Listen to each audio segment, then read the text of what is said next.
The Severe MMA Google Hangout has made its triumphant return, the second coming. We are joined by a host of people this time. Instead of just the usual one guest, we thought the biggest fight in MMA history, Irish MMA history, deserves an illustrious panel. Joined as always, my new co-host, Sean Sheehan. What's the crack? Sean, say something. Hello there. There he is there. Peter Carroll. Yo, what's happening? And most importantly, the man that we've rolled out the red carpet for, myself and Sean Sheehan, red t-shirts as a signifier, Jeremy Botter from Bleacher Report, and Peter Carroll's new best friend. Woo! That's right. That's Jeremy, right. Thanks for having me, guys. Oh, I can't hear you. I can't hear you. I was about to say I couldn't hear you, but it's all right. So a lot of stuff to talk about. We were supposed to be treated to the magnificent fight, Conor McGregor versus Jose Aldo.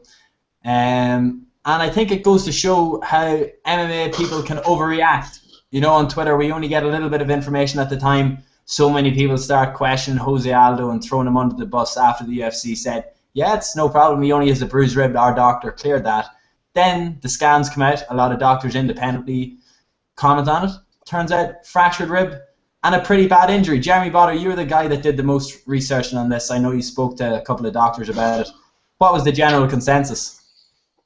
Yeah, I mean, the consensus is you look at this thing, and even me I have some medical experience when I was in the army, and look at this and go, yeah, that's a broken rib. It's pretty easy to see, and I talked to 4 doctors, including Dr. James Chow, the guy who put out the results to begin with. I talked to him for a while, and he's like, yeah, I mean, any doctor in the world would look at this thing and think it's a broken rib. That seems to be the indication from every doctor, every surgeon, everybody that I've talked to is, I don't see how anybody can look at that and go and think it's a bruised rib. You just can't. Do you think that we've seen the UFC do it before? Threw John Jones under the bus, you could say, proverbially earlier on in the year. Now Jose Aldo, in my opinion, their greatest current champion, one of the most exciting champions over the year. Aldo then retaliated about the whole we're creating an interim belt because he's pulled out of 5 title fights, by saying that if he had have took part in those fights, statistically he would have been one of the most active UFC champions ever, and even now he still fights on average and defends his belt 2 times a year. Yeah, they have a bad habit of doing that, don't they? Just, when somebody doesn't do what they want and it's very public, they throw them under the bus, and then later they face the problem of trying to promote them again, which I don't understand that idea. I know that's how Dana White is, not so much Lorenzo Fertitta, but I know that's how Dana is. I think it's a little bit embarrassing. I think it's kind of a bad look for the company, but that's the way they've always operated historically. If you're not one of their guys, who they have their favorites, and if you're not one of those guys, they will gladly throw you under the bus if you don't do what they want you to do, and that's what happened here with Jose Aldo. Peter Carroll, the man on the ground of Irish MMA, is his finger on the pulse. It seemed like over here, all the fans were very quick to say Jose Aldo's a pussy, he's afraid of Conor McGregor, all of this stuff that he wanted to get out of the fight. What was your general take on it? Because, as I said, either through Facebook, Twitter, we get to see a lot of the reactions here because we follow a lot of the people. Yeah, no, I just thought his rib was broken from the word go. I think there was too much money on the line for Aldo this time around. He's never going to get a payday like this. Maybe had he gone out and knocked Conor out in the first round completely, ended that kind of train, he would have gone on and taken the success he gained from all this publicity and brought it onto a new opponent. But there was too much money on the line for him. I never thought it was anything else but a broken rib.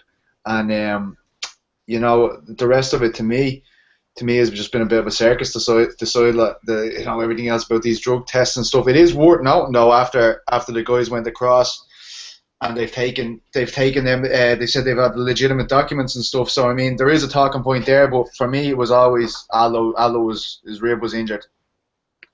Peter, I have to say, you look like a rap album cover because whenever you look down a little bit, all I can see is one eye and the big B that's on your hat. You're looking dope, my friend, as we in the hip hop world say. One other thing on the whole Irish reaction, we see how many people are going over, but we also have found out now that a couple of people have been cancelling their trips or selling them on to other people because they wanted to see the Jose Aldo fight. Do you think this Chad Mendes Conor McGregor is going to be as big of a draw? I don't anyway. It's obviously not going to be as big as Aldo was, but the question is, how big is it still going to be? And that, I suppose we'll get onto that more in a little bit. But just last thing on Aldo, like there was a reason to be kind of cautious about him before, like when we were told, okay, he said he had a fractured rib, then the UFC said it was a bone bruise or whatever. But then when he, like, with the drugs test and with everything, there was a reason to kind of to think about it and to be like, what's actually happening here? Is there fuckery at work here? Like, but once those pictures came out, as Jeremy said there, and like once it was proven beyond any doubt, he had to pull out. Like, this fight wouldn't have been the same. And I think a lot of people are saying, okay, he could have fought regardless, and he probably could have fought regardless, but it's making the weight that's going to be the issue. Like, anyone could walk in there and take a beating, but it's not that easy, especially for a guy who, like Jose Aldo, who struggles to make the weight, to get in there and make it. So, on short notice, Chad Mendes coming in, I suppose it's about as good as we could have expected. Jeremy, on the subject of pay-per-views, as someone, as I always say, that we over here get it very easy in how we're able to actually watch UFC events. We don't have to worry about pay-per-view prices and stuff like that. As someone who's been around the UFC over there for a long time and understands the model a little bit better, how much of an impact, how much of a loss are the UFC going to look at with the replacement of Chad Mendes coming in? Or is it simply the fact, although people don't want to admit it, I know UFC 178 didn't do very well, and the last card in the United States was on Fox Sports 1. Is Conor McGregor going to be a commodity for the UFC on pay-per-view, or is Aldo the only reason people are going to tune in? Well, I think we're going to find out because nobody's ever tuned in for Aldo before. So I think we're going to find out how big of a draw. I think we would have found out either way how big of a draw Conor is because this show is sold on him. It's not sold on Aldo. He's the lowest rung champion that they've had, which is insane because he's so good. I think this show is sold on Conor McGregor and what he's done, and we're going to find out. I don't think it would have hit 1 million. I think you were looking at probably 900,000, 950,000 for Aldo and McGregor. I think you're probably still looking at 725 here if his drawing power is as good as I suspect it is. You know, that UFC 178 number, I know it was reported by people, but I've heard that it was actually a little bit higher. Closer to 450,000. And so I think he actually already does have some drawing power. I think we're going to find out if I'm right. I don't really know. There's a lot of unknowns just because it is his first main event. We're going to find out. I think as well, like the morning after that announcement came out about his Fox numbers, what was it, 3.1 million or something like that? I think I was actually talking to Pizzi, and like I was saying, this is a life changer for Conor McGregor. And I suppose that wasn't one way, but if this weekend can go well for him as well, if he can draw a lot of numbers for the pay-per-view, it's 100% a life changer because he's going to be like the Chael Sonnen, and even if he loses, he's going to be put into fights because he can draw the numbers. Like we know last year was reported as the UFC's worst financial year ever, and they've obviously had a good start to this year. But if they can get a guy like Conor McGregor, when guys like John Jones, Anderson Silva, GSP and all are gone, who can be a draw on television like he's proven to be, and if he can prove to be a draw on pay-per-view this weekend, this is huge for him. So I think there's a lot of talk about like this being a kind of a proving ground for McGregor, or like this. It seems like if he loses this, he's not going to just disappear off the face of the planet, which a lot of people kind of seem to be pushing that narrative. But yeah, I think he's going to be a good draw. All the signs point to him being a good draw before we actually find out for real. But yeah, I suppose we can get on to like the short notice thing as well. One thing on that, just for Pizzi, because I know we're talking about it here from 2 points of view, like the buy rates. Pizzi, yourself and myself have been lucky enough to see the Conor McGregor career sort of unfold in the last couple of years. When we're talking about Conor fighting in the States, we've seen the rise of people from the first Boston card, and then heading over to Vegas to see him fight over there, and then heading over to Boston earlier on in the year again. You've seen the increase? We've noticed it from weigh in to weigh in to weigh in, and then planes going out at the start, planes going out. What is this one going to be like in comparison? I think this is a lot of people's. It's going to be the biggest kind of sporting trip they've ever gone on for Irish people. You know, I was talking about it earlier with my mom and my dad, and I was saying, you know, like for years we've been hearing about this song. Oh no, Peter Carroll is frozen in time. It's the hat. It's the Boston hat. Definitely the hat. I will resend him a link. Oh wait, no. Did he make a noise there? I think he did. What's PT. going on? Okay, you're back. Just you were talking to your mother and father. Yeah, about Italian 90. You know, can you hear me now? Am I okay? Yeah. You're Yeah. And like I was saying, you know, the way even now, 25 years after, people always speak of that summer and what that meant to them and all. And I think we don't really have anything like that now. And this is the closest thing we have to it. I'm not trying to say it's going to be a comparison, but there's so many things to draw in, like the songs that they're singing. You know, they kind of, Connor's up there. He's rubbing shoulders with the best fighters in the world. He's competing with them, and he looks like he's going to stay there. I think it means a lot of people to be here to see him now because they think it's going to be something that people talk about for a long time afterwards. And we've seen the crowds grow every time we go to America. This is going to be, what, 25% of the crowd, they're saying? I'd say it's going to be absolutely amazing, the atmosphere in the place. I'd say it's going to be crazy, especially when we hear about this entrance music. Huh? Come on. It's going to be brilliant. Although I am pretty upset Rihanna will not be performing Run This Town because Jose Aldo's... Go on. It's my must-see entrance. Yeah, that was what I heard was going down all right over there. I thought I was out to get myself into some serious shit on that Twitter. I'm so bad at Twitter. Terrible. I don't know what to hold back and what to give to people. Yeah, you're verified. Just gonna stick to the dick pics. Anyway, Sean, Jeremy is not shaking his head in disapproval. Sean, you were talking about short notice there. I'm going to ask you this. Yeah. Who does it benefit more? Or is it, like, you see people coming at it from different angles. Great opportunity for Chad Mendes. He said he'd take the fight on short notice before. Now he's finally getting that opportunity. Conor McGregor seems to be in a lose-lose situation. He beat someone on 18 days' notice. Mendes wasn't ready. You know, what's going to happen? If you're talking about the actual fight itself, I think the short notice nature of Chad Mendes taking it benefits Conor McGregor. Like, McGregor knows, and he's not stupid, he's been preparing for fighting wrestlers for the last year or whatever. Like, he knows there's only so long you can keep him away from wrestlers. He wasn't obviously doing it. It was obviously the UFC trying to keep him away to make the huge fight with Aldo. But he's been preparing for the wrestlers.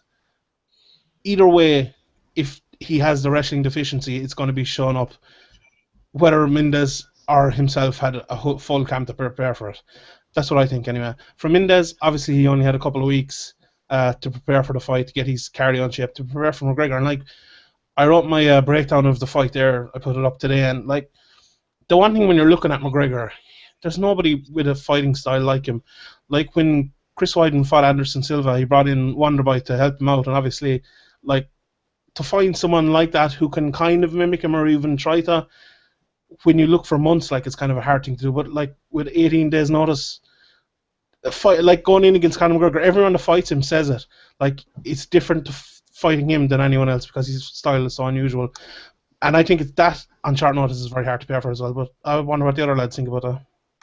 Jeremy, you said to me when you were over in Ireland that the Team Alpha Male guys are some of the most impressive athletes that you've seen because they stay in shape all year round. They eat very clean. I know a lot of them are vegetarian or vegan, and they're just all about that lifestyle. Do you think that's going to affect Mendes by looking at the videos, by understanding that he would have been helping Uriah Faber get ready for his last fight, or Frankie Edgar? Oh yeah, no, Uriah Faber for the fight with Frankie Edgar. That he is already in shape. Yeah, I mean, they really do stay in shape year-round. That being said, Chad Mendes has been doing a lot of hunting over the past few months, but, it's not like he's staying out there and getting fat and, this or that. He does stay in the gym fairly regularly. And, did he have a full camp? No. With full camp, do I think this fight might be a little bit different? Yeah, I think it might be. So in that way, I do think this actually affects Chad Mendes quite a bit. Just because, he typically works 8 weeks for a specific opponent. Now he's doing it for 2 weeks, and that's gonna affect him. But his camp, I've talked to several people around him, and they're very confident. He's very confident. He believes that the short notice won't affect him just because he does stay in shape. But at the end of the day, it really this is a difficult fight to take on short notice. Imagine Conor McGregor taking the fight on short notice against Chad Mendes. It'd be, it's a totally different style of opponent. And so at the end of the day, I think it is going to affect him, yeah. Pete, Connor is or sorry, Sean, go on. I was just thinking about, when I was doing my previews, I was thinking about the 5-round nature of the fight. And I'd be interested to hear Jeremy's thoughts on this and Pete's. So, like, if it goes to the 4th or 5th round, like, Mendes has proven he can do that against Aldo last year. McGregor's never gone that far. Like, he's gone 3 rounds against Max Holloway, but that was the only time he did it. Like, everything points to him having good cardio, but like we've seen with guys before, when they get into that 4th and 5th round, like even Brandon Thatch was a perfect example a couple of months ago against Vincent Henderson. Like, he's kind of a similar path to McGregor, that he's a lot of early finishes and stuff. Like, how do you think, if this fight goes late, it'll affect McGregor, and could it be an advantage for Mendes, or do you think it'll be an advantage for McGregor? Go to Pete or Jeremy. We're going back to you. Okay, from what I've seen, I mean, you know, and limited time with Connor, I mean, looks like he can go for a long time. Looks like he has fantastic cardio. But again, like you said, we've never actually, we haven't seen him do it. So there's no real it's a big unknown, right? We've seen Mendes do it. We know he can, but we also know that he's only really been training for 2 weeks. So how's his gas tank going to be? I don't know. You know, that's another unknown. So it's going to be interesting to see. But really, I mean, for both sides, we don't know, because Chad with the short camp, Connor not used to fighting championship round. They're really big unknowns on both sides, I think. Pete? Oh yeah, I agree with Jeremy and Sean. You know, you'd have to side with Chad, but he's gone 5 rounds. We've seen him do it, but I think it's a huge mental advantage if the fight goes to there. If the fight goes into the 4th round, that's a huge edge for Mendes to have. He can come out with the blocks, just put the heat on Connor for a minute, just to make him feel like, you know, I'm more used to this than you are. It could play a bit of a difference there, but I don't know. I don't think, realistically, I don't think we're going to be touching 5 rounds in this fight. Like, either way, I don't think the way these two guys fight, I just don't think it goes for 5 rounds. The fact that it is even rounds is because the UFC announced that they are going to be having an interim title. Aside from the fact that whether it should have been an interim title or not, the way that I look at it is that they kind of needed to keep Conor as the main event on this card, because they've done all the promoting around him fighting Aldo, so at least to keep one of the two there is better than to try re-promote it on 2 weeks' notice around Rory MacDonald and Robbie Lawler. And also, maybe as a token or maybe as a thing for the Irish fans going over, not that the UFC were sitting on the boardroom, millions of dollars on the line, and thought, you know, there's Irish guys coming over, maybe we want them to see their guy lift a belt. But maybe for furthermore after, that they can promote him as a champion without using the word interim. Who's going to take Sean? Go on. Listen, I have a few different thoughts on this interim title, right? There's 2 reasons the interim title was put in, okay, right? We all know they want a belt around Conor McGregor's waist, as you said there. That'd be a promotional goal for them. And the other reason is, obviously, as you kind of alluded to there as well, that they want to keep this above Rory MacDonald and Robbie Lawler. They want to keep McGregor's name as the headliner. Like, that was kind of the mistake they made in 178, where Mighty Mouse was headlined after Jones pulled out. And, like, you had McGregor there against Poirier, and there was another big fight on that. Was it Cowboy was fighting someone? But you had, like, Mighty Mouse against, was it Chris Carriasso as, like, the headliner, and that's the problem. Like, Robbie Lawler and Rory MacDonald are great fighters, no doubt, but people are not going to, like, Conor McGregor is the star. We all know it. I actually think the interim title, though, benefits Chad Mendes more than it benefits Conor McGregor. With a win, Conor McGregor would be fighting Jose Aldo anyway. Like, we all know that Frank Edgar's not going to be put in there and get the title shot before McGregor if Aldo immediately comes back, unless there's an injury or something. But if Chad Mendes beats McGregor, like, there's no guarantee that he'd get there before Frank Edgar. So with the interim title belt around his waist, they're not gonna like pass over him with a belt for Frank Edgar. So I actually think in that way it benefits Mendes, because he's the guy who's lost Aldo twice. He's the guy who Frank Edgar is probably above him in most people's mind for the next title shot. Jeremy, from what Sean said there, let's throw a spanner in the works. Let's say Chad Mendes beats Conor McGregor, gets injured in the process, is out long enough for Jose Aldo to recover, and they want to get Jose Aldo in there. Do they put Frank Edgar against him? That's a good question. It would depend on how long, you know, Mendes is out or what. I mean, you know, if Conor wins the fight, I think they absolutely just hold it out until however long it takes for Aldo to come back. If Chad wins, that's a different story, because we're not really salivating for Mendes. 3, although the second fight was good, and I would watch a third fight. But it's not really super sellable to the public. So I mean, I don't know. I don't think so. But stranger things have happened. Pete, just get your thoughts on it there. Do you think, as you're talking about the Italian 90 feel, like that it was going to be a big thing that people talk about for years to come, is the big thing Conor McGregor with a physical belt? Yeah, it is. He's going to take that belt. If he wins on the night, he's going to treat it like it's the undisputed title. He's going to tell everybody it is. He's probably going to say it straight away after he wins the thing. But yeah, it feels like, for us, it feels like it's a marketing tool. It obviously is. They just whipped it out there. Obviously, Aldo is meant to be back in October. But you can understand it to a certain degree. Like I was reading, I think Kevin Ioli the other day, when the news first came out, like seven fights, 5 fights he's pulled out of. Like it is grounds. Like I mean, I don't know if it's grounds on this case alone, but I mean, 5 times he's pulled out of title fights. Is that the straw that breaks the camel's back? Does that happen if Conor's not in the situation? I don't think so. But it is grounds, I suppose, for them to say it was justified. Jeremy, as a man who would have saw the US reaction, are people agreeing with that? Is it grounds to strip him of not strip him, but to create an interim title? Because he last fought pretty recently. Well, I did say because of McGregor. If McGregor's not there, if he's not there, I don't think it happens. Yeah, I think the general consensus is that, what most people think is that the UFC created it because they're. And I can see how people think that, he has been good for business. He is close with Dana and Lorenzo. But, I honestly don't think that you'd see Conor McGregor on this card if they had not created an interim title. I don't think he would have fought Chad Mendes without a title on the line. I don't think he would have fought Frankie Edgar without a title on the line. I know he wanted to fight Nate Diaz. They did not want that. They didn't want him to move up. I still would love to see that fight someday because I think that's a fantastic fight. If they hadn't created the title, I don't think you'd see him on this card. And so I think they actually did it as a concession to him to keep him on the card.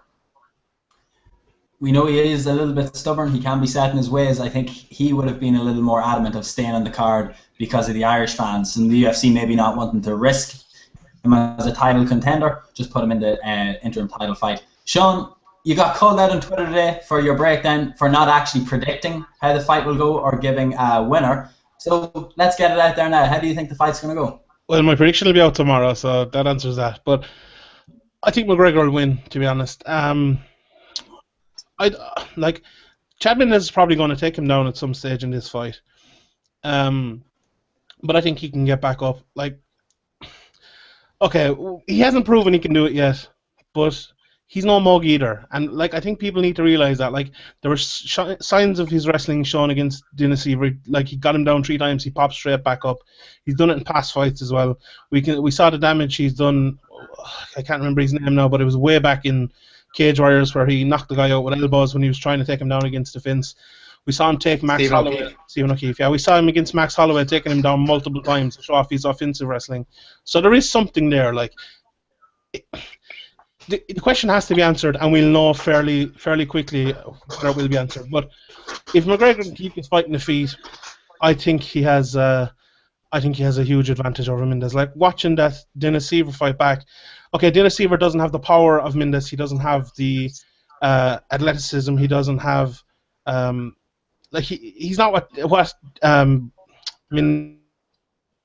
slightly better technician. He's slightly better defense than Mendes when they're actually standing in the pocket against each other. And the amount of times McGregor, especially after the 3 or 4 minute mark of the first round, he started absolutely pelting him with his jab and straight left down the barrel.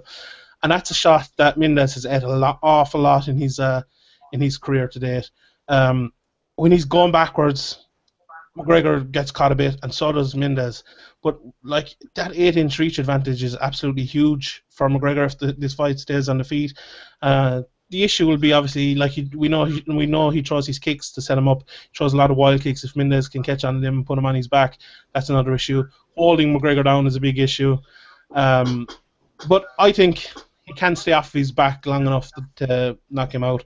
I think McGregor will Mendes will get him down at some stage, but I think McGregor won't let him get him down enough for it to alter the fight. Mendes is a great chin. Aldo knocked him down a couple of times. Pete said the second round. I wouldn't disagree with that too much. Second, third, fourth, I think they'll be around there, but I'd probably go with the third round McGregor KO. Jeremy, when we look at this fight from the point of view of a wrestler versus a striker, and from looking at the other fights, I actually think it's going to be a harder fight for Conor McGregor than the Aldo fight, because Aldo's battle worn. He's been in a lot of wars over his career, and Chad Mendes was landing some really good strikes and putting him in trouble in portions of the second fight. Whereas Chad Mendes was able to take a lot of Aldos and keep going forward, with the exception of the end of that first round. Does that angle interest you at all? Because that Mendes may actually be able to take some of Conor's best shots in order to get him to the ground. I think it is a much harder fight than Aldo would have been. I for the same reasons you thought, because the miles that are on Aldo and all that he's been, and I did think that Conor was going to handle Jose Aldo quite easily. Which I, never thought I would say that. Mendes, I don't know. If we had a full camp, I think I would be saying something entirely differently. I just don't know that he's going to be able to put the pressure on that he needs to put on. Both guys love coming forward. I don't know that he's going to be able to put on the kind of pressure that he has, just because he hasn't trained for it. And Conor keeping that lead so far forward really takes away that double leg that Chad loves, the power double that he loves using. So I don't think the takedowns are going to be as easy as folks think they are, and because of that, I do think Chad's in trouble. I think Conor probably knocks him out in the second round. Pete, we spoke about it before that we think one of the biggest improvements in Conor's striking game came after the Holloway fight. And that was because he finally fought someone in his career that liked to fight a similar way that he did, off the back foot and utilising a lot of counter strikes. Since then, he's been able to improve himself going forward, attacking me, and being able to bring the fight to someone using the kicks to set up range, and then going to town either with the low right uppercut that he's likes to throw from his hip if guys are trying to close the distance, or maybe a left straight, his left jab.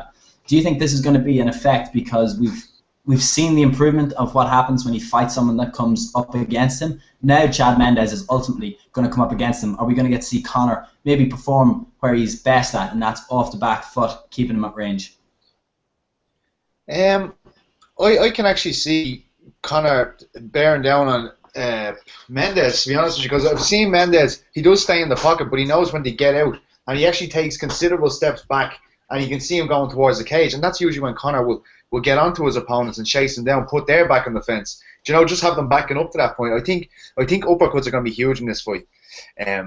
It's just he's a bit shorter, Chad, and I think they work so well for him. He's been talking about uppercuts a whole lot as well in the lead up to this. He was talking about the Brimage fight. He was talking about them when Aldo was involved, but he was just talking about the uppercuts in general. It's something that he wanted to utilize a lot more, and I think they're well suited for kind of Chad. He's ducking in, and the way he explodes, he kind of explodes across short distance to land that big overhand right, and I can see Conor having a lot of success with uppercuts. I want to see him on his back though. I want to see Chad put him on his back.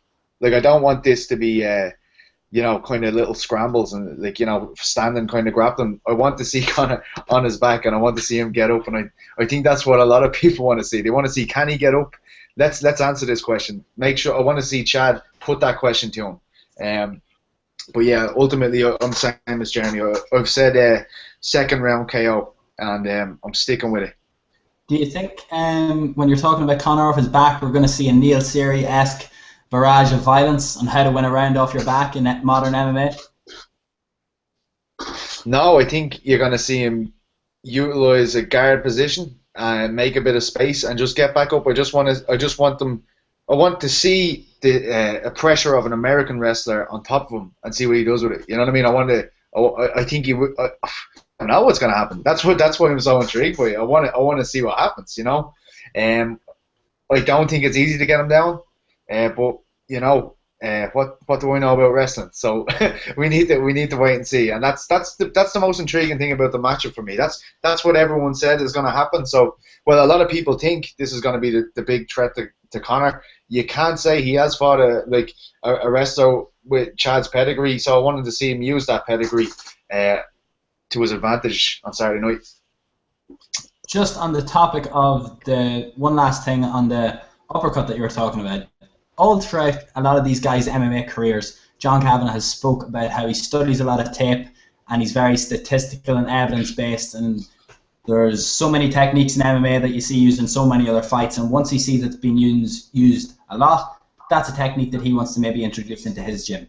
And if you want to go back as far as the Cage Warriors days, I remember when Chris Fields was having trouble maybe with takedowns against the cage, it was just a thing that they picked up, I think, from a brown belt from Robert Drysdale's gym that dropped into their city centre gym one day, showed Chris Fields a thing, just pretty much getting a really deep underhook, clasping your hands and lifting them up. It's something that the SBG team then started implementing. When we talk about the uppercuts, since Conor McGregor beat Marcus Brimage with a barrage of them, Peter Queally, Cathal Pendred, all of those guys are starting to throw that into their arsenal as well. So we're seeing that come down through the pipeline. Maybe Conor's the innovator, and then it's kind of progressing down to the other levels of the team. Jeremy, you were actually in SBG Ireland just before we get on to the other fights. You were over there when you visited us over here. What was it like over there? Did you see in some of the amateur fighters maybe them picking up after Conor, maybe some of the ways that they talk, maybe the way that they act, like they're all so confident there from interviewing so many of them now, the self-belief that those guys have, having witnessed firsthand the rags to riches tale of Conor McGregor, that this is possible for me too? Yeah, I mean, when I was at SBG, it was fairly early, and you know, the gym was mostly empty. There were some kids doing some stuff, but it was mostly empty. When I spent time with Conor and the team over here, I mean, in Las Vegas, yeah, I mean, I could kind of see they have kind of picked up some of his mannerisms, and you know, a lot of them are starting to do the. I mean, you've seen it as well as I've seen it. Conor can't stand still for 5 minutes without stretching or doing something athletic. I saw him jump up. We were at one of his commercial shoots, and he found a scaffold and jumped up and just hung off of it to stretch his back out. And the whole team is kind of picking that kind of thing up, and they're all, you know, it's a bunch of dudes standing around stretching. You can see he's definitely had an influence on the team. This being first experience with all of them, it was pretty interesting to see. Peter, if you just want to give one thing on that, because you were inside the Mac Mansion, your series that are going out on SevereMMA, I must read whenever they come out. Fran, what are you laughing for? You think I'm taking the piss of you here or something? A little bit. Go on. You were in there. You saw what it was like. You saw, if you want to go on about it, James Gallagher was the first fight today at the Irish Amateur, or the International Amateur World Championships, and he won his match in the third round, rear naked choke. So there we go. Maybe it is. Maybe this is the week that multiple Irish people become world champions. Yeah, I'd love it to happen. You know, I'd love to see it there. I mean, the guys over there in Mac Mansion made me feel really welcome when I was there. You know, I went out with the team a good bit. It was great to see them the way they are. I felt a bit uncomfortable because I was the only guy that wasn't fighting there. But you know, the training looks great. You know, they've really got a great bond. They're all got all these people immersed in the fight game really for the 8 weeks they've been out there, or 10 weeks, whatever it was. But and you know, you'd hope that they get what they want out of it. You know, it's been a big effort from all of them. You know, it's cost Conor a lot of money as well. So yeah. Sorry, what was the question, man? Did you ask me about my question? No, it was just you were inside. You would have saw how the guys were. How they're acting. I know you would see a lot of them more at the Irish MMA events, but it really seems like the influence from Conor and the team has been very, very positive.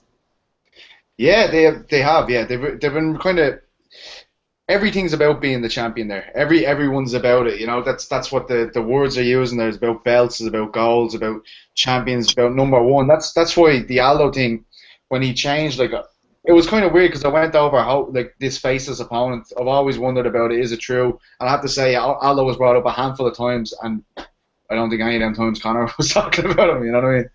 So, you know, I can see him doing the same thing over and over again every time he goes to Vegas. Because if he had done it over here, I think it would have been absolutely mental. I think SBG Ireland would have been swarmed with fans. One thing I want to ask PC and Jeremy, just before we get on to the other fights, there's been a rumor going around on the internet that McGregor's carrying an injury, and I don't want you to go all on and a hiss on it now, but like, you've been there in the Mac Mansion looking at him training and stuff. Like, have you seen any ill effects of his training? Like, has his training gone well as far as you've seen, or has he been affected by any injuries or anything like that? Well, like, nothing at all. Like, I mean, he was doing wrestling training while I was there, jiu-jitsu, grappling, all that kind of stuff. So I mean, I would have seen it if it happened there, you know what I mean, because of all the twisting and turning. He was doing the same kind of guard passing against Holloway, like the thing that affected the knee in the first place. The only thing, like, you think, but I mean, it's nothing really, because you can see it on the embedded thing. He has a guy who comes in and rubs him down every day. Yeah. But I mean, that's I suppose that's not what you're looking for. Yeah. Yeah, I mean, I'd prefer to not talk about the injury or non-injury, but I can tell you that just watching him train, same thing as Pete will tell you, like if he does or doesn't have one, it doesn't appear to be affecting him one iota. He moves just fine. You'd never know if he does or does not have one, so I don't think it's a problem either way. Sean, you mentioned there the other fights. Yep. What one are you looking most forward to? Is it Neil Seery? Because to be honest, I think that Vegas is in for a little bit of a treat when you look at it from the point of view that the Irish fans are there from the start. Pete's smiling already. The words Neil Seery just bring a smile to that man's face. There's absolutely nothing you can do about it. Pete's best friend. Is it going to be the fact that, you know, the Irish people are there from the word go?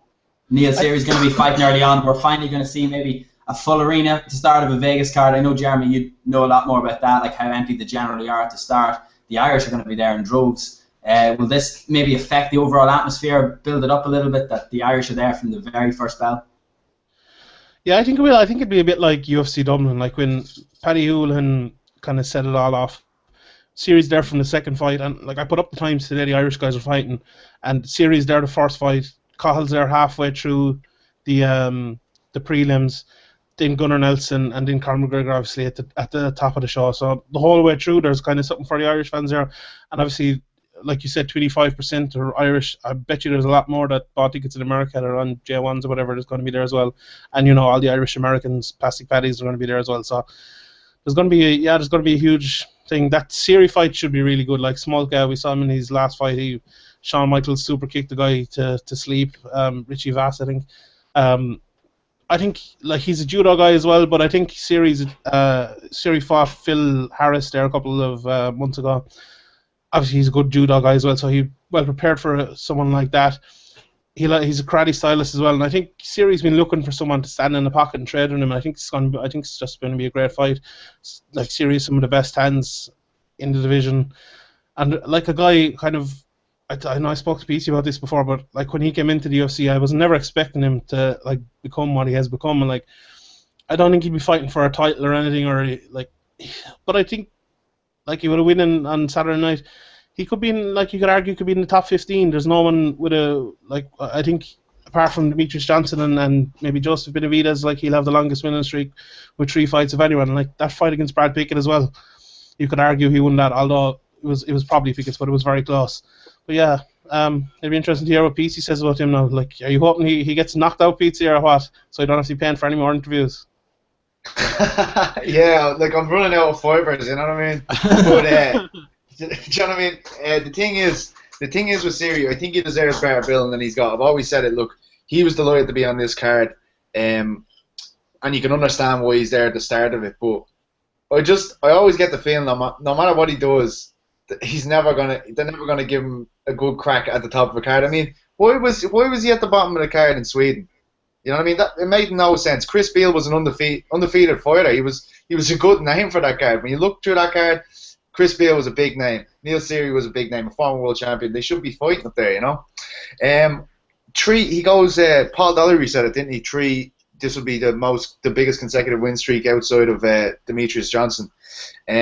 Obviously, Series age is playing against him, but he looks great. He looks young when he's in there. He looks as good as any. Like I think he has some of the best boxing basics in the whole division. I think I'd love to know what Jeremy thinks of that actually, because I don't know if he's kind of appreciated as much as he should be across the water, or else I just appreciate him too much. I don't know. I mean, he's a fantastic boxer. I agree with you. I also don't think he looks young in there. I think he looks like he's 55 years old. But I mean, right. But yeah, you're right. He has great boxing. I'm looking forward to that fight. I mean, you're practically glowing there, Pete. Holy crap! I'm just thinking of all that money I'm going to save when he wins that bonus. The late comer to the party, the newest man into the Mac Mansion, after wanting to get on one of 28 potential welterweight fights over the next couple of weeks. Cathal Pendred has got his date this weekend. Probably, well, easily his biggest fight against John Howard, his toughest fight. Something inside me tells me that the fact that he's so annoyed over the last fight, his intensive camp in Mexico, which lost him a lot of money, or maybe he just wanted to get in before the July 11th card so he could get another run out with sponsors before it's all Reebok. Which one was it? Who's going to take it? Sean Sheehan. Yeah, I think it was just because his camp cost him so much money. Like, he spoke about it after the fight that basically his whole show money was spent on the camp, and like some of his win money too. I'm probably, yeah, he needed, like, this is kind of a wise thing. I was actually thinking about it last night. Like, if you come out of a fight unscathed after like a long camp, it kind of behooves you to, is that the right word? I don't know, to take another fight pretty quickly. So like you cut down your costs and everything if you can get a pretty good matchup. So yeah, he's kind of putting the cost of two camps into one.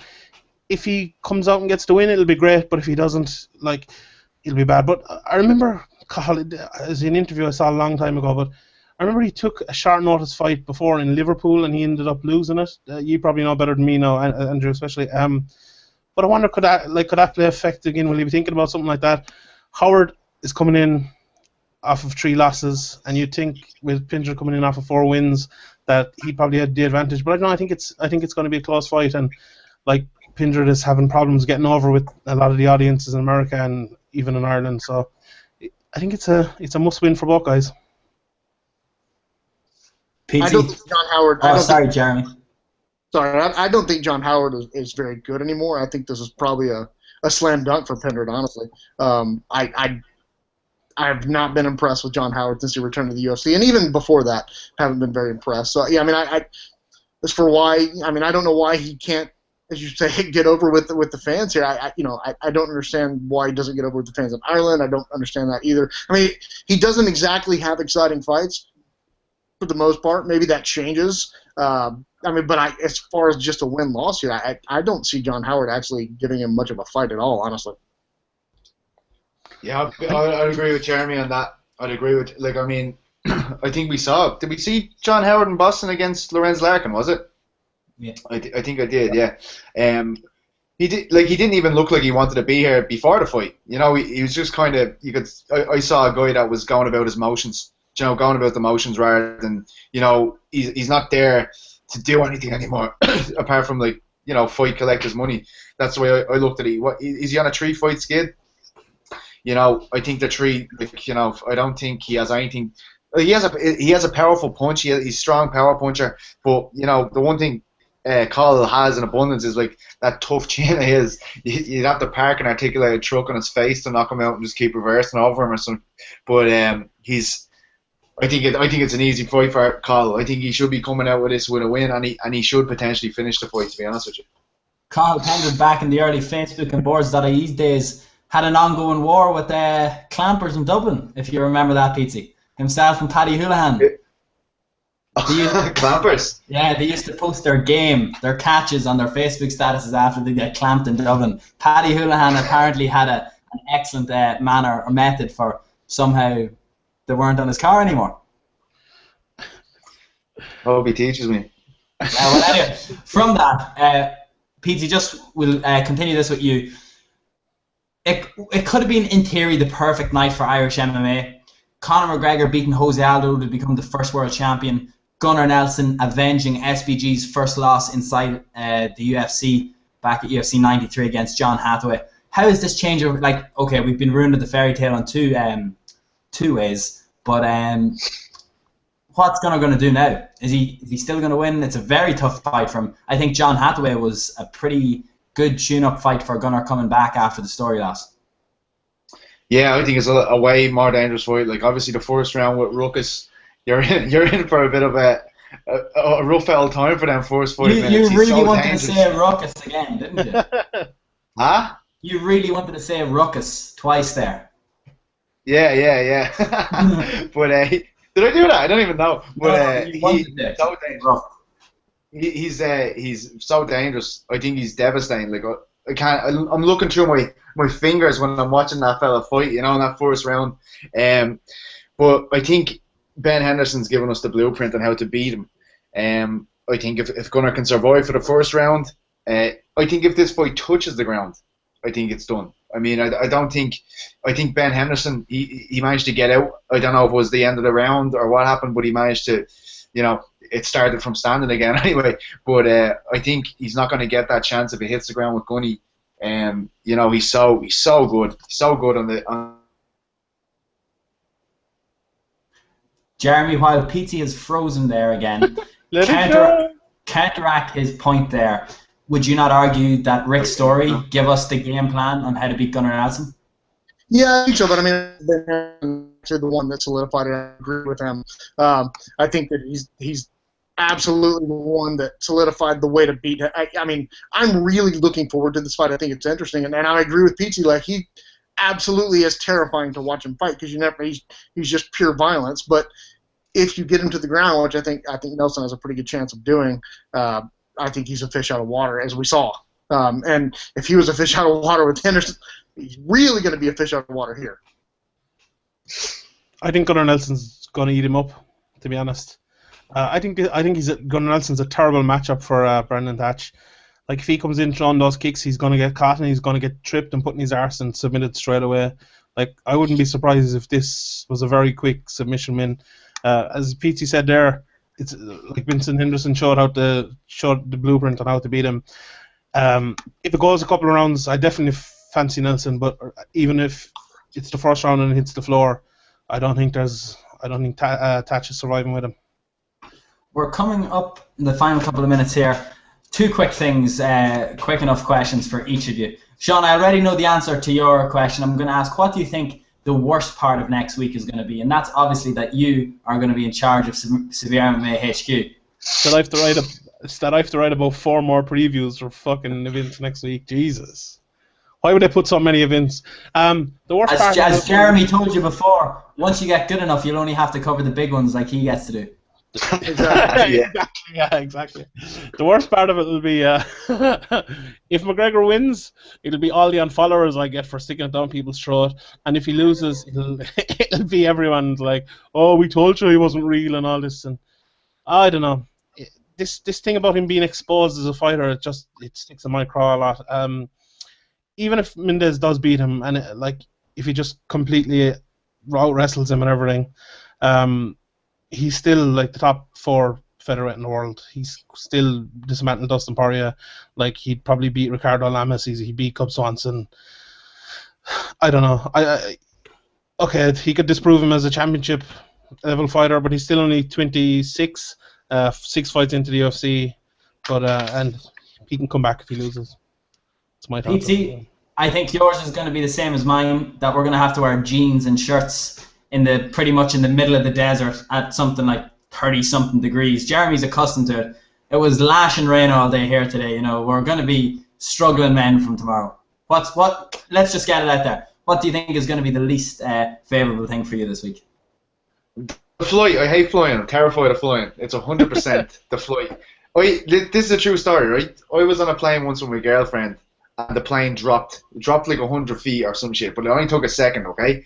Everyone screamed on the plane, the air hostesses fell, and at the end, there was just children crying at me. And Elaine had to get, the air hostess was telling one of the children what happened. Like, oh no, it happens all the time and all. She had to get the air hostess to come over to me and tell me what happened because I was that much of a hysterical mess. So the flight will be the worst part for me. For you, I'm guessing it might be how drunk you're going to be, or be made to be. Tell you what, I'm going to try to avoid that guy right there, Pizza Carroll. I'll be okay if I can avoid him for 3 or 4 days. Stay far away. Far away. Sean, very, very quickly, because we're going to ask what the best thing about the week is going to be. You're a massive, massive fan of this guy. You've got a man crush on him. Your second boyfriend behind Wonder Boy, Rory MacDonald. Biggest fight of his career this weekend. Rory, the Red Lion, whatever. Red King. Red King. Are we going to see his coming out party this Saturday? Yeah, I think it tells you enough about the fight that we forgot it like 4 times on this chat already. But yeah, I think I think he's gonna win. Like they obviously fought before and Robbie Lawler won. I think Rory has started out what he wasn't good at before. Like I think it was Jeremy talking about it, or someone said it, that like he kind of found a way to lose fights before. I think he started that now. I think a lot of his problems came from the fact that he was iffy about throwing power strikes in the pocket, and he was iffy about his defense. Like when you see Rory MacDonald comes out and like he's very defensively sound, he throws his jab, and he throws the shots behind it. He does like he's the quintessential hit and not get hit fighter. But I think now he's found a way to hit hard and not get hit as well in the pocket. I think he'll be able to pick Robbie Lawler apart on the feet. He'll be able to, like in the first fight, he took him down a lot, even though Lawler's takedown defense has improved a good bit since that again. But I think Rory's going to win everywhere in this. I think he'll finish him in the 4th round. That's what I'm going for. Jeremy, do you agree with Sean there? I do. I think Robbie Lawler. I think Robbie Lawler, while his career resurgence has been pretty impressive, Rory MacDonald is still a better all-around fighter, and I do think that he's patched up some holes in his game and kind of fixed himself up mentally. And I honestly don't see this being a close fight. I will differ with Sean. I think this goes to a decision, though. I think we're probably going to be fairly boring. But I do think Rory MacDonald will be the new welterweight champion. Seems a lot of people are split on this. Maybe not exactly in the outcome, but that it's either going to be a barn burner or a pretty boring fight. A couple of people have said that to me. They think it's going to be a bit of a snooze fest. And then other people are saying it's going to be an all-out war. I don't think so. I think it's... Go on, Jeremy. I was just saying, I think it's going to be pretty boring. When Rory's at his best, he's not an exciting fighter. He's boring. That's the way it's been. So, yeah, I think you're going to see that. Peter's just stroking his face here. Oh yeah, no, I think Rory's gonna beat by decision. New era. It's a new era. New champions all around. I love how you're getting darker and darker all the time. Yeah, it's because he has no light on. So we'll let him go before he's completely unilluminated by his Mac screen. And you can tell whenever he goes back onto his Finder page because the screen is brighter than the Google Hangout. There he goes back now. There he's a lot brighter. Is that how you do it? So it seems. Oh yeah, there you are. Mac secrets, Mac hacks. Finish with you. Oh, you first, PT. The best thing about next week, as I said, we were lucky enough to be at the other McGregor fights in the States. We've seen the fans, we've seen everything. For me, anyway, before I get on to you, I think the weigh-ins are going to be the most epic part of next week. Apparently, maybe Jeremy could actually confirm this, the full MGM is going to be open for the weigh-ins, as opposed to the half one that usually is. So they're going to try to get as many people in there, particularly as many Irish that you could in there. You and I saw we were given tickets to give away in Boston. The demand for people looking for weigh-in tickets is the Irish flights we're getting in later on. They don't need to worry about it now. For me, the weigh-ins are going to be the highlight regardless of the rest of the week. Maybe winning a gold medal the Friday myself with the American Nationals. Had to get that in Jiu-Jitsu. Peter Carroll, what do you think? Just like eating is usually the best part for me in America. I like the food, you know what I mean? That's what I'm all about over there. Give me some bacon, give me some eggs, give me some hash browns. That's the best part of America. Food. But no, Sean, seriously. I suppose. Alright. I thought that was a legitimate answer. That was totally legitimate. We went to a diner in Boston and I've never seen you as happy before in your life. I know, but listen, the best thing about this is going to be the line dancing bar in Treasure Island. That's all I'm going to say. The what? I don't get it. Line dancing. You'll know. Line dancing. Alright. Yeah, you don't know, with the cowboy hats, they all line up and they click their hands and the rest of it. You go in there and you will be mesmerized. I've never seen grown men wear cowboy hats seriously and dance in that fashion seriously, and it was one of the most amazing things I've ever seen in my life. I'm not even messing. It was unbelievable. Sean Sheehan, he obviously never saw Friday Night Lights at some of the pep rallies for the big games. Peter Carroll, you're a massive fan. You're in love with Julie Taylor. You should know this stuff. Sean, best part of next week for you? My best part of next week is when they close the cage door behind Rory MacDonald and Conor McGregor and Chad Mendes. They just go at it. Like, after 90 seconds, I think we'll know who's going to win the fight, and like, that's what I'm going to enjoy the most, and probably like dread the most, because it's just waiting for that is going to be unbelievable, and seeing it, can't wait, just can't wait. Jeremy, as a man who is completely captivated with Ireland when he came over here and is planning on coming back for the October show, I'm guessing maybe the fans, the experience, the atmosphere is what's going to win it over for you. Yeah, you guessed it. I mean, the last one, UFC 178, there was nothing like it. I just walked around the casino smiling because it was awesome. It was awesome, and I'm very much looking forward to that experience again. And again, to avoiding Pete Carroll and not drinking with him. That's my game plan for the week. But I'm really looking forward to it. I have to ask you one quick thing before you go. Was it the Irish fans at 178, the experience, the atmosphere, the carnival-like thing that made you think, I need to get over there, I need to do a story on this? Because I know you have a pretty big Conor McGregor story coming out this week, I believe. Yeah, that story comes out Wednesday, and yeah, that was one of the things. I was like, man, I'd like to get over there and experience the roots of this, and kind of find out where he came from. And so yeah, that was a little bit of the beginnings of that. I got to do it, and I'm looking forward to this week. Thank you very much. Well, from that, an hour went by very quickly. Sorry, we were only supposed to be 45, so I'm sorry for keeping anyone either watching this boring video an extra 15 minutes longer, or any of the three gentlemen that were glad enough to be on the panel today. SevereMMA all head out tomorrow morning on 3 completely separate flights and routes. Myself, Pete, and Graham. We're going to get into Vegas tomorrow. Unparalleled coverage coming from Europe of UFC 189 this week. We are looking forward to it immensely. Sean Sheehan, you will be getting a copious amount of Snapchats and pictures throughout the week to SevereMMA HQ. Before we go, one thing. Hit it. If you want to support the website, you can sign up for Betfair. We have a 4-to-1 offer. You can put in a €10 maximum bet. SevereMMA.com/bet UFC189. You'll get 4-to-1 odds when you sign up and put a €10 bet on. So, and as I said earlier, we in the hip hop world say, we get a little bit of cash money thrown back at us for every person that signs up. So if you would be so kind, you're pretty much paying for the beers that are going to get Jeremy Botter drunk, courtesy of Peter Carroll. This is going to be a great week. Don't. Just leave. Thank you. I'm coming to give to Jeremy. For those of you that are fans of the podcast, we will be doing some sort of podcast over there in Vegas through the magic of either Skype or Google Hangouts, so me and Sean will be in your lives again further on.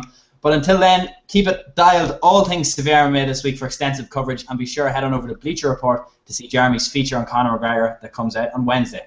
Thanks for your time, and we'll see you soon.